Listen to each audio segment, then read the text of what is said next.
सबको मेरा प्रणाम है, नमस्कार है प्यारे बच्चों।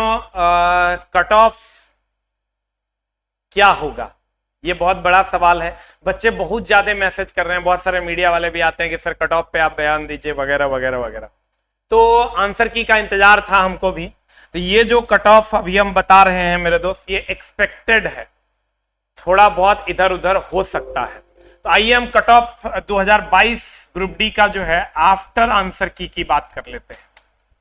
आफ्टर आंसर की क्या रह सकता है, हम इस पे बात करते हैं। चला कि अब आंसर की आ चुका है, अब ग्रुप डी का कट ऑफ क्या हो सकता है। क्योंकि हमको भी आंसर की का इंतजार था कि जब आंसर की आएगा हम क्वेश्चन को अपनी आंखों से देख लेंगे तभी कट ऑफ बताएंगे। बार बार कट ऑफ बता के बच्चों को परेशान करने का कोई मतलब नहीं है, इसीलिए अभी तक मेरा कट ऑफ पे कोई वीडियो नहीं आया था, ये पहला वीडियो है। क्योंकि जब तक आप क्वेश्चन को रियल रूप में देख नहीं पाते, क्योंकि जब एग्जाम हॉल से बच्चे बाहर आते हैं तो वो क्वेश्चन नहीं बता पाते हैं, तो वो एक्सपेक्टेड क्वेश्चन पे और ज्यादा मामला गड़बड़ हो जाता है। इसीलिए मैंने आंसर की आने का वेट किया। अब आंसर की आ चुका है, तो जो एनालाइजेशन है जो हमने किया है वो आप तक हम पहुंचा रहे हैं, ये एक्सपेक्टेड है, गौर फरमाइएगा। पहले तो 2022 का जो कट ऑफ है ये किन किन बातों पर निर्भर करेगा, हम आते हैं उस पर कि कट ऑफ को प्रभावित करने वाले क्या क्या कारक हो सकते हैं। तो कट ऑफ को प्रभावित करने वाले कारक पहले तो चूंकि जोन वाइज एग्जाम हुआ है, तो जोन वाइज एग्जाम हुआ है तो अलग अलग जोन का कट ऑफ में बहुत ज्यादा का अंतर दिखाई देगा, पहली बात। दूसरा, साइंस के क्वेश्चन मॉडरेट टू टफ रहे हैं तो ये भी कट ऑफ को बहुत ज्यादा प्रभावित करेगा।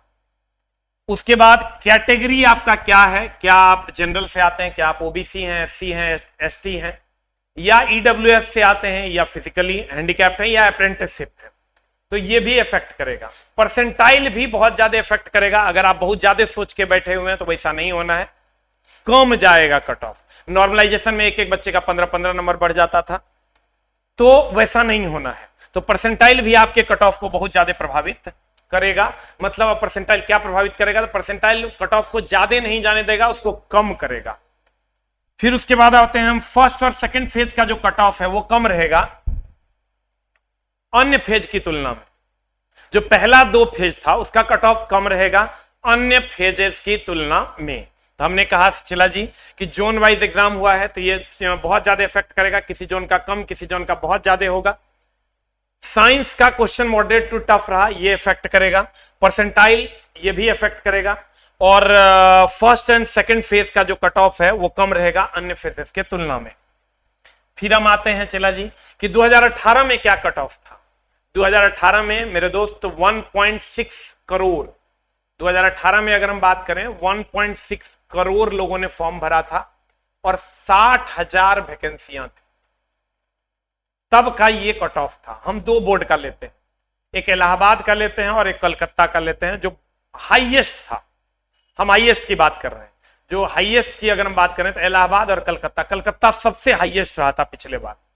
तो यूआर का देखिए 74.5 था, कब, जब 1.6 करोड़ फॉर्म गिरे थे और 60,000 वैकेंसी था। ओबीसी का 69.7 था, एससी का 62.9 था, एसटी का 50.1 था, अप्रेंटिस यूआर का 41 था। उस टाइम ईडब्ल्यूएस नहीं हुआ करता था। फिर देखिए कोलकाता का मैक्सिमम था 80.5। ये नॉर्मलाइजेशन का था, जब नॉर्मलाइज हुआ था। मतलब नॉर्मलाइज हुआ था मतलब चला जी कि जिसका 60 नंबर था उसका 75 हो गया, जिसका 65 था उसका 70, 72, 75, 77 हो गया था। ये उस टाइम की बात हो रही, ये रॉ मार्क्स नहीं है, ये नॉर्मलाइज स्कोर है। फिजिकल के लिए जो बच्चों को बुलाया गया है, हम उस टाइम की बात कर रहे हैं।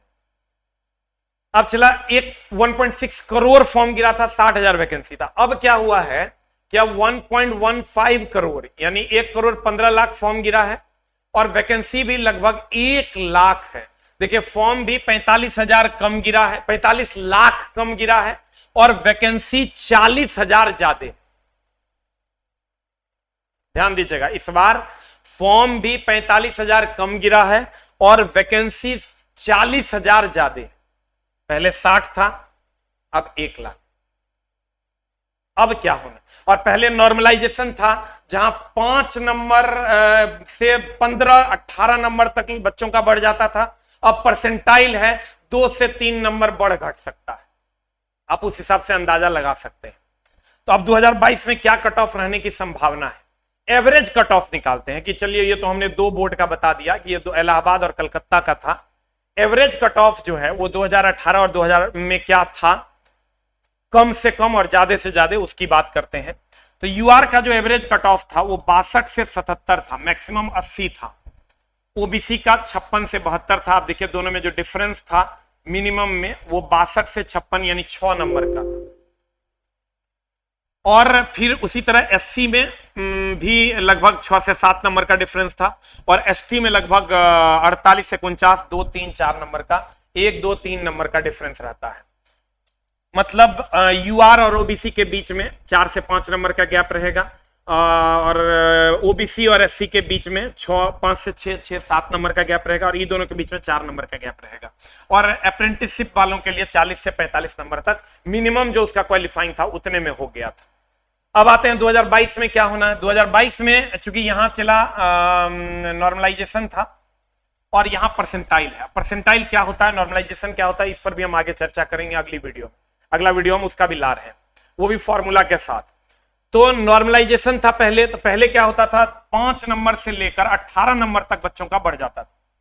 अब ऐसा नहीं होगा, अब जो है 2 से लेकर 5 नंबर तक ही बढ़ेगा, जो मिनिमम था उतने तक बढ़ेगा। इसलिए, और चूंकि इस साल हमने कहा कि 2018 में 1.6 यानी 1 करोड़ 60 लाख फॉर्म गिरा था और 60 ही हजार वैकेंसी था। इस बार 1 करोड़ 15 लाख फॉर्म गिरा है और 1 लाख वैकेंसी है। 1 लाख वैकेंसी है, 1 लाख वैकेंसी है। तो परसेंटाइल में 2 से 5 नंबर बढ़ेगा, यहां बढ़ गया था बहुत ज्यादा। अब जो आपका कट ऑफ रहना है वो 60 से 65 नंबर के आसपास यूआर का कट ऑफ रहना चाहिए। किसी किसी बोर्ड का हो सकता है चला 72, 75 चल जाए, किसी किसी बोर्ड का जो ये मिनिमम है वो 55 भी जा सकता है। हम भगवान तो नहीं है, जो एनालाइजेशन हमको दिख रहा है हम उस पर बात कर रहे हैं। अब पता चला कट ऑफ हम बता दिए, थोड़ा बहुत इधर उधर इसके जाइए इसके जाओ, मेरे दोस्त ये एक्सपेक्टेड है। भगवान, I am not the God. हमारा जो एनालाइजेशन है, जो 10 वर्षों का अनुभव है, उसके आधार पे हम आपको बताते हैं। अनुभव फेल भी हो जाता है जब कुछ अलग हो जाता है।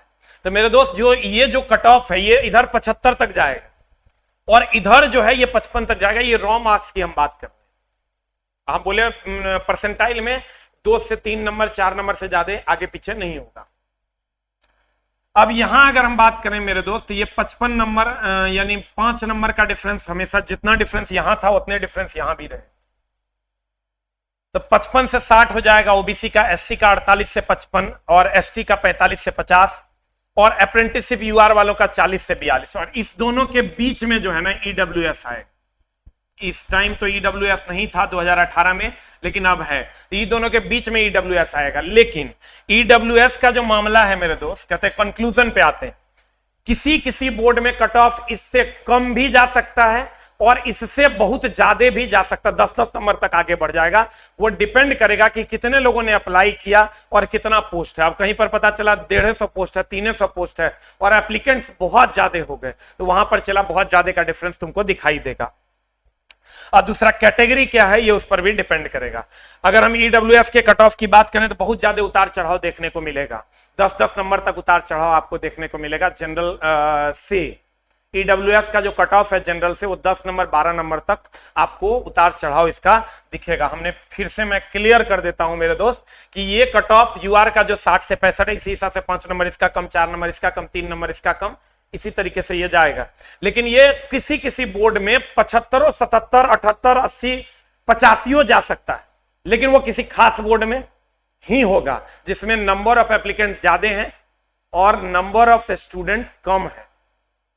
नंबर ऑफ एप्लीकेंट्स ज्यादा है और नंबर ऑफ सेलेक्टेड स्टूडेंट वो कम होना है, वहां पर चला कट ऑफ हो सकता है 75 हम कह रहे हैं, हो सकता है 82 चल जाए। तो एगो को नहीं देखना, हम ये लिख दिए पहले ही, एवरेज कट ऑफ इसके बीच में रहेगा। इस कट ऑफ पे बच्चों को फिजिकल के लिए बुलाया जाएगा। ठीक है, तो उम्मीद करेंगे कि आपको सारी चीजें समझ में आ गई होंगी। और हम एक बार फिर से बता दें, कट ऑफ जो आंसर की के बाद जो हमने जाना है जॉन वाइज अलग अलग होगा। साइंस का क्वेश्चन मॉडरेट टू टफ था, उस पर डिपेंड करेगा। कैटेगरी ईडब्ल्यूएस, यूआर, ओबीसी, इस पर डिपेंड करेगा। परसेंटाइल पे डिपेंड करेगा। फर्स्ट एंड सेकंड फेज का कट ऑफ कम रहेगा। उसके बाद 2018 का ये मामला था, मैं 74.5 यूआर का, और ये सबसे हाईएस्ट कोलकाता का लगभग गया था 80.5, लेकिन चला एक एक बच्चे का 10 से 15 नंबर बढ़ाता था। आपको हड़बड़ाने की जरूरत नहीं है। और यहां जब आप आइएगा परसेंटाइल में, तो हम आपको बोल दिए ये मिनिमम और मैक्सिमम का क्या मामला है। 60 से 65 नंबर का कट ऑफ जाना है एवरेज। हो सकता है किसी का 75, 82, 86 भी चल जाए, और मिनिमम में 55 से नीचे तो नहीं होना चाहिए। ठीक है, किसी किसी बोर्ड का, जम्मू कश्मीर का हो सकता है 52 चल जाए। उसके बाद किसी किसी बोर्ड में कट ऑफ इससे कम भी और ज्यादा भी होगा, डिपेंड करेगा कितने बच्चों ने अप्लाई किया और कितने पोस्ट वहां पर खाली है। और ईडब्ल्यूएस का कट ऑफ में बहुत ज्यादा का उतार चढ़ाव देखने को मिलेगा। Thank you very much, love you all. और एकदम टेंशन और हरास में नहीं जाना है, क्योंकि मेरे दोस्त आगे ढेर सारी वैकेंसियां आनी है। आपको यह समझ लेना है कि 2023, 2024 ये स्टूडेंट के लिए गोल्डन ईयर है, क्योंकि 2024 में सेंट्रल का चुनाव है और 2025 में स्टेट का चुनाव है बिहार सरकार का। तो मेरे दोस्त ये गोल्डन नहीं, डायमंड ईयर होने वाला है। आपकी जो कमिंग वैकेंसी है वो एएलपी टेक्नीशियन की है, जो कि सबसे बड़ी वैकेंसी है। हम अभी से उस पर लगे हुए हैं, आप भी अभी से उस पर लग जाइए। जो लोग रेलवे की तैयारी करते हैं, आईटीआई वगैरह उन्होंने कर रखा है, डिप्लोमा बीटेक कर रखा है, अभी से इस वैकेंसी पर लग जाए। हम तो अब जी जान छोड़ के, मेरे यहाँ लगभग क्लासेस उसके सारे चल रहे हैं। तो कोशिश कीजिए चला जी इसको एंजॉय करने का। आगे बिहार एसएससी आपका सिविल कोर्ट है, सबको खूब मन लगा के कीजिए, ताकि आपका रिजल्ट कहीं ना कहीं हो जाए। कहते हैं ना, जो होता है अच्छे के लिए होता है। अरे आपको भी पता है कि मात्र 0.8% बच्चों को जॉब होना है। 99 लगभग 98.2% को जॉब नहीं होना, सॉरी 99.2% को नहीं होना, क्योंकि सीट ही उतनी है।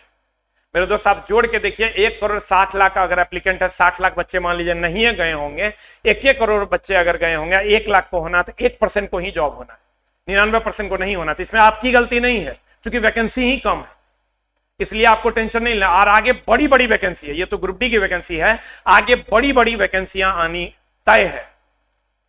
इसलिए मेरे दोस्त आप उस पर वर्कआउट कीजिए। और 1:1 में रिजल्ट देगा, तो 1:1 में रिजल्ट देगा मतलब जिनका देगा उनका हो जाना है, ये बात फिक्स है। ये कहीं ना कहीं ये गलत है, 1:1 में रिजल्ट नहीं देना चाहिए। सरकार इसकी मंशा इसमें एकदम सही नहीं है, लेकिन जो है वो सामने है। आने वाले समय में इस पर भी चर्चाएं होंगी, जो कि 1:1 रिजल्ट क्यों, कहीं ना कहीं सरकार की ये मंशा है कि सीट को बचाकर अगली वैकेंसी में शो करें।